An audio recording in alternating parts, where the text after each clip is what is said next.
wabarakatuh.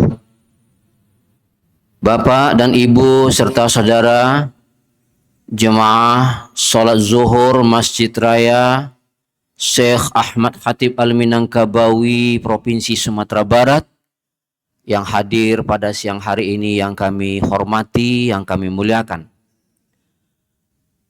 Sebelum kita mengumandangkan iqamah, kurang lebih 15 menit ke depan kita mendengarkan terlebih dahulu tausiah atau ceramah zuhur dari guru kita, sembari menunggu saudara kita yang sedang berwudu di lantai 1 atau yang sedang menuju Masjid Raya ini untuk ikut sholat zuhur berjamaah bersama kita. Pada siang hari ini yang akan memberikan tausiah atau ceramah zuhur adalah Al-Mukarram Al-Ustaz Haji Edi Warman Saleh, MAG. Alhamdulillah, beliau telah bersama kita di ruangan Masjid Raya ini. Untuk itu kita mengucapkan banyak terima kasih kepada beliau. Bapak dan Ibu serta saudara yang kami muliakan, marilah kita dengarkan secara bersama tausiah atau ceramah zuhur yang akan disampaikan oleh Al-Ustaz Haji Edi Warman Saleh MAG. Kepada beliau dengan segala hormat kita persilahkan. Sekian dari kami. Wassalamualaikum warahmatullahi wabarakatuh.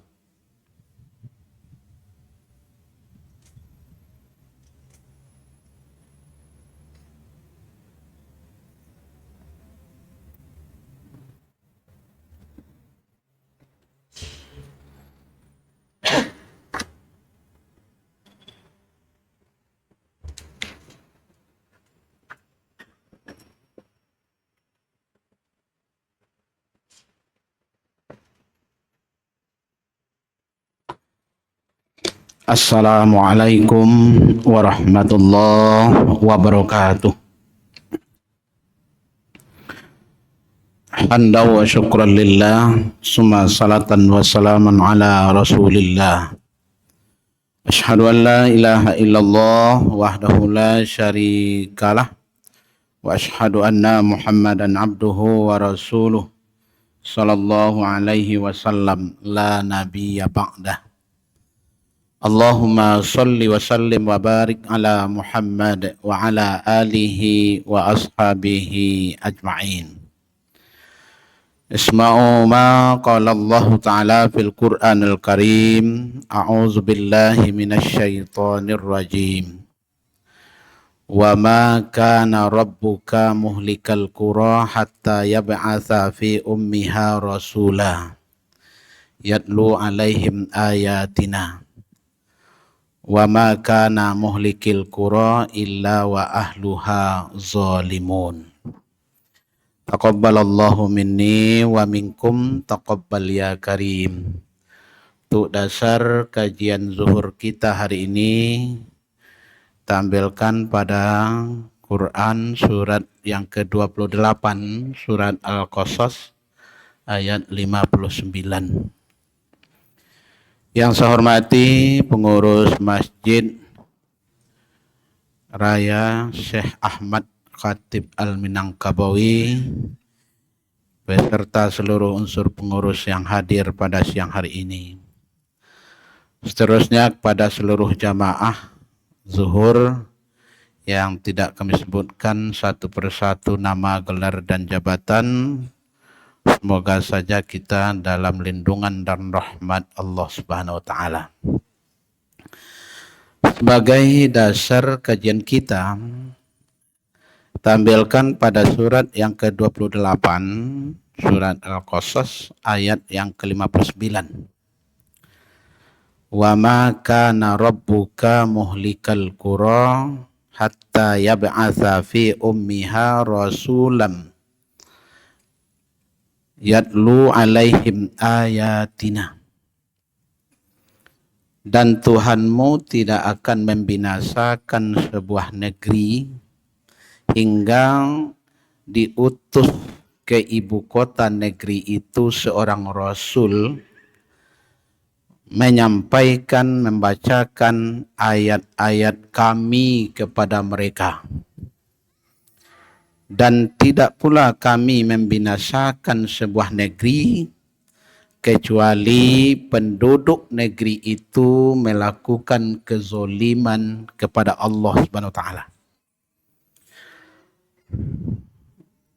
Beberapa waktu yang lalu, lebih kurang 2 bulan yang lalu, Indonesia secara umumnya, Aceh, Sumatera Utara dan Sumatera Barat secara khusus mengalami duka karena ada banjir dan gelodo yang menghantam beberapa negeri kita. Bermacam orang menanggapi, ada yang mengatakan itu adalah ujian dari Allah. Ada juga yang menanggapi itu adalah teguran dari Allah. Ada juga yang menyebut itu adalah azab dari Allah. Persoalan 3 sebutan ini tergantung siapa penerimanya. Kalau kita yakin, seyakin-yakinnya kita adalah orang beriman, maka musibah itu bolehlah disebut sebagai ujian. Kenapa mesti diuji? Karena Allah ingin melihat bagaimana sesungguhnya kondisi iman pada diri seseorang. Apakah memang betul-betul iman atau sekadar mengucapkan percaya dengan arkanul iman tapi tidak diaplikasikannya di dalam tindakan nyata. Diuji oleh Allah dengan musibah, kemudian bagaimana dia dengan musibah itu? Tetapkah dia beriman kepada Allah atau tidak? Yang kedua, tentu untuk meningkatkan kelas dari orang beriman itu. Semakin diuji oleh Allah, semakin kuat imannya. Kenapa? Karena orang tidak akan dibiarkan berkata iman kepada Allah sebelum Allah memberikan ujian kepadanya. Ahasiban nasu ayyutraku ayyakulu amanna wa hum la yuftanun. Seseorang tidak akan dibiarkan berkata beriman kepada Allah sebelum mereka itu diuji oleh Allah. Yang ketiga, tentu untuk menghapus dosa-dosa kita. Andaikan masih ada dosa kita, datang musibah, maka musibah itu sebagai penghapus, penghanyut dosa-dosa kita. Sebagaimana banjir juga menghanyutkan lumpur itu sendiri. Tapi juga ada orang menyebut dengan teguran. Musibah itu Allah menegur kita. Siapa yang ditegur oleh Allah? Orang yang mengaku beriman tapi justru tidak ada aplikasi iman di dalam kehidupan kesehariannya. Dia ucapkan kalimat tidak ada Tuhan selain Allah, tapi masih bertuhan kepada selain Allah. Dia ucapkan engkau tempat kami berhamba, iyyaka na'budu. Hanya kepada engkau kami berhamba. Kalau sudah menyatakan hanya kepada engkau kami berhamba, berarti tidak ada lagi penghambaan kepada selain Allah. Tapi kenyataannya masih kita lihat orang yang mengaku berhamba kepada Allah, tapi berhamba kepada selain Allah. Ada yang menjadi hamba uang, mulutnya mengatakan dia hamba Allah, tapi justru menjadi hamba uang. Kenapa dikatakan hamba uang? Karena seolah-olah uang itulah yang menjadi target tujuan dalam hidupnya. Bukan keridhaan Allah, bukan keberkahan dari Allah, tapi targetnya memperbanyak uang. Kadangkala untuk memperbanyak uang yang dia dapat dengan cara-cara yang tidak benar. Dengan cara-cara yang dilarang oleh Allah. Mengambil hak orang lain sehingga orang lain terzolimi dengan tindakannya. Ada yang menjadikan pangkat dan jabatan tempat dia berhamba, tujuan hidupnya mencari pangkat jabatan yang tinggi. Tapi lupa kalau itu semuanya akan dipertanggungjawabkan di hadapan Allah Subhanahu wa taala. Boleh saja kita punya jabatan, pangkat, punya uang, tapi jadikan dia sebagai alat untuk menjadikan kita lebih dekat lagi kepada Allah. Tapi justru yang terjadi bukan menjadikan dia dekat dengan Allah, tapi menjadikan dia jauh daripada Allah Subhanahu wa taala. Orang yang tahu dengan kondisi dari apa yang dia miliki, apakah itu dalam bentuk uang, harta, pangkat, jabatan, maka dia akan tahu juga bahwa itu semuanya akan dipertanggungjawabkan di hadapan Allah Subhanahu wa taala. Karena itu merupakan sebuah amanah dari Allah Subhanahu wa taala. Amanah itu mesti dipertanggungjawabkan. Bertanya Imam Al-Ghazali kepada murid-muridnya setelah dia kumpulkan, wahai murid-muridku, apa menurut kalian yang terberat? Maka muridnya menjawab, wahai Pak Guru, yang terberat itu adalah gunung, bukit, karena tidak kuat kita untuk memikulnya. Tapi Imam Al-Ghazali menjawab, benar, memang gunung, bukit itu berat, tapi kata Imam Al-Ghazali yang lebih berat daripada itu adalah mempertanggungjawabkan amanah. Itu sangat berat. Karena ada orang yang berebut-rebut untuk mendapatkan amanah, tapi justru lupa dia untuk mempertanggungjawabkan. Dan memang untuk mempertanggungjawabkan itu adalah sangat berat sekali. Makanya Allah katakan dalam surat Al-Ahzab ayat yang ke-72, Inna arratnal amanata 'alas samawati wal ar wal jibal fa abaina ayyahmilnaha wa asfa'na minha wa hamalahal insan innahu kana zaluman jahula. Pernah Allah tawarkan amanah itu kepada langit, bumi, kemudian kepada gunung, semuanya enggan untuk memikul amanah. Bukan karena dia tidak patuh kepada Allah, karena kemampuan dirinya untuk mempertanggungjawabkan amanah itu tidak kuat. Karena begitu beratnya. Sehingga dia menolak, ya Allah tidak usah ke kami, ya Allah kami tidak kuat untuk mempertanggungjawabkan amanah itu, ya Allah. Tapi oleh manusia, wa hamalhal insan, tapi amanah itu diambil oleh manusia. Bahkan bukan sekadar diambil, diperebutkan oleh manusia. Sehingga di penghujung ayat dikatakan innahu kana zaluman jahula. Sesungguhnya manusia itu sangat zalim dan sangat bodoh. Kenapa?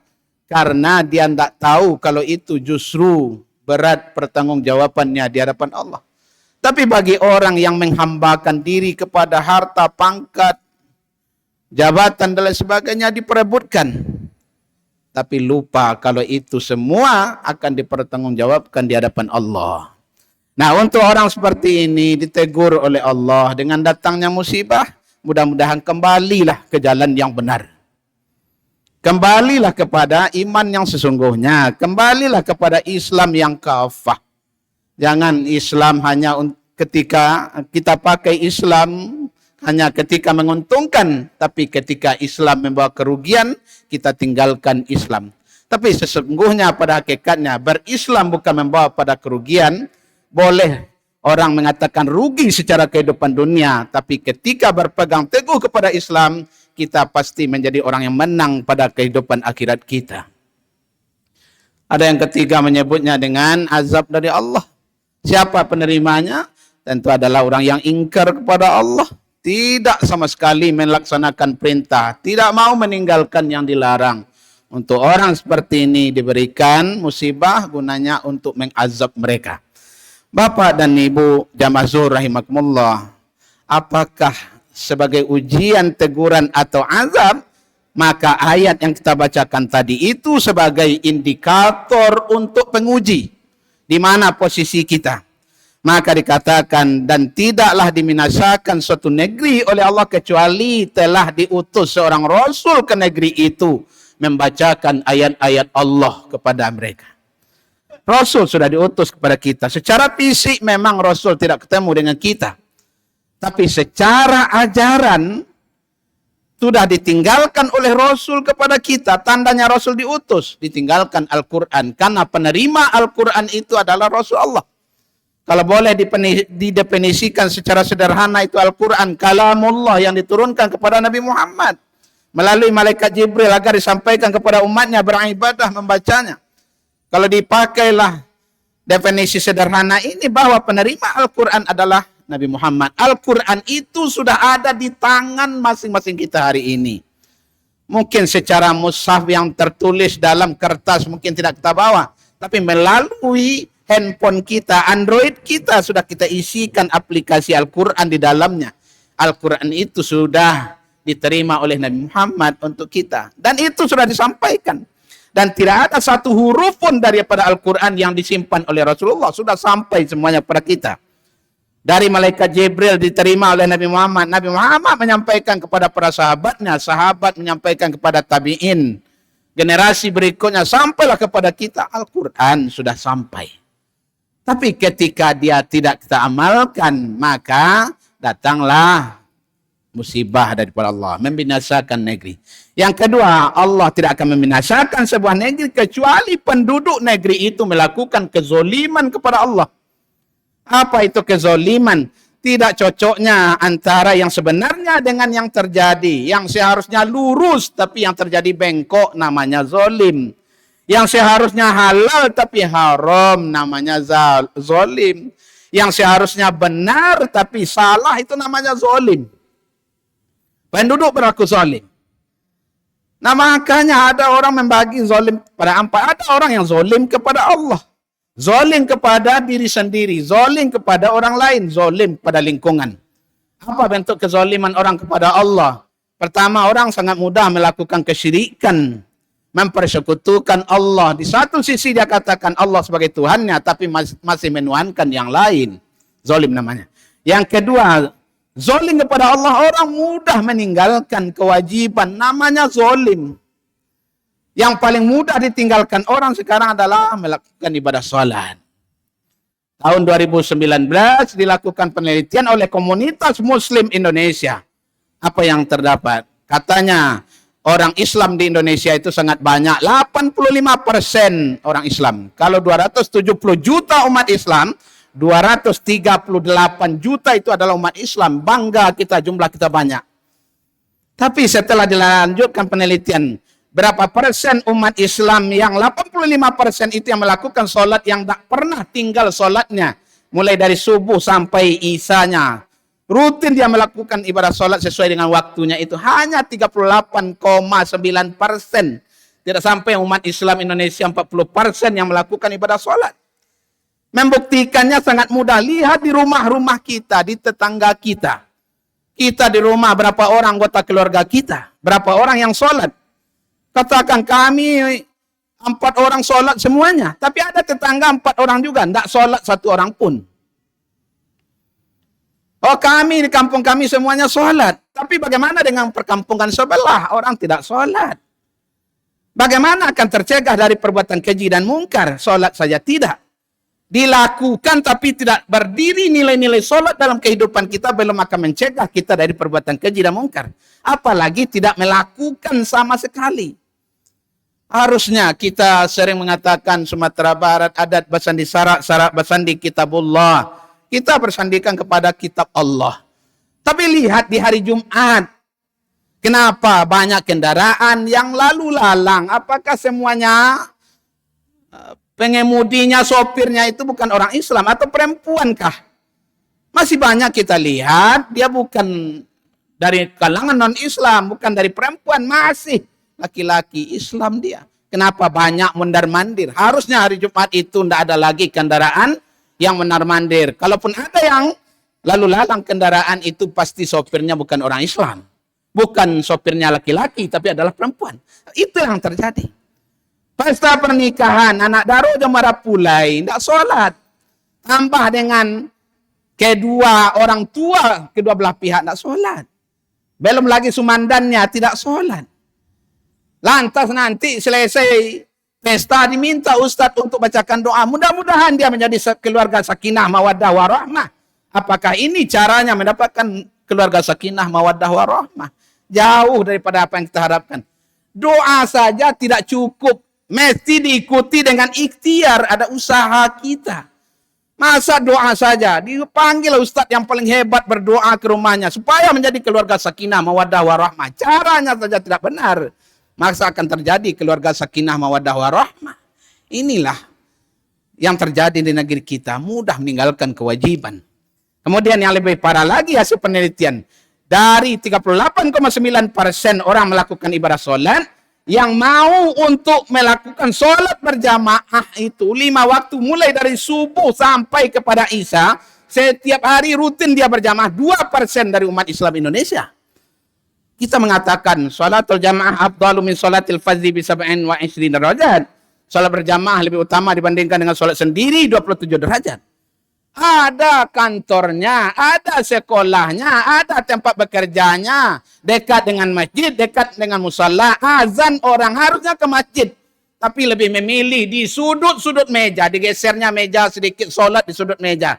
Pakai pula sajadah yang sudah digigit tikus itu. Padahal masjid dekatnya. Ini yang terjadi.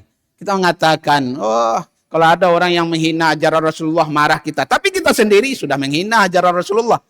Rasul itu sholat wajibnya adalah dengan berjamaah di awal waktu di masjid, itu Rasulullah. Di mana kita sudah mencontoh apa yang dilakukan oleh Rasulullah.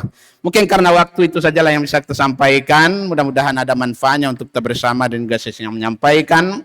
Kalau yang benar itu datang dari Allah. Kalau yang salah yang saya sampaikan itu berasal dari diri saya sendiri. Saya mohon maaf pada bapak dan ibu semuanya. Pada Allah saya minta ampun. Astagfirullahaladzim. Billahi taufiq wal hidayah. Assalamualaikum warahmatullahi wabarakatuh.